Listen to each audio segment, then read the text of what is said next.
And yes, this is based on the video game with the same name. But this board game is going to be a scenario-based game where you're going to be choosing a scenario and then setting up the board and terrain tiles according to that scenario. Players are going to be able to choose a faction as well as a faction leader. And the way this game works is that players are going to be exploring the main board, visiting the different locations, and performing the different actions that are associated with them. These can give you different benefits, but most of these locations depict some numbers on it that will indicate the type and level of enemies that you'll have to fight in order to perform the action that is located there. But battles don't happen on the main board. Instead, you're going to be moving them over to the battle board. And each player is going to have their own personal battle board that they're managing throughout the game, and you'll be able to gain and spend tokens to recruit different units.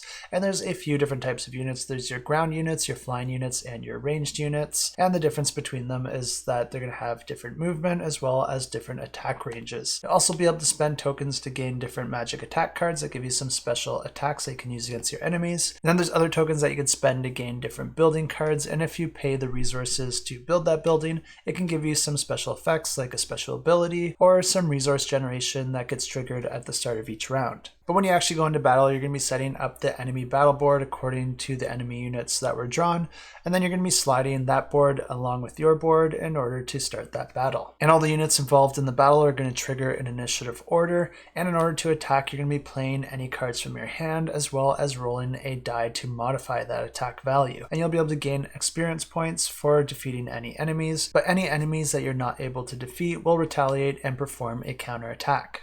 And of course, once all the characters on one side or the other are defeated, then that would trigger the end of the battle. And once all the players have performed their actions, you're going to be moving into the following round, and a couple things can happen at the start of each round. A special event can happen that can affect all players positively or negatively, but then also players can generate resources from their resource generation engine that they were able to build up throughout the game so far. And the game will be offering scenarios for cooperative, competitive, and solo play.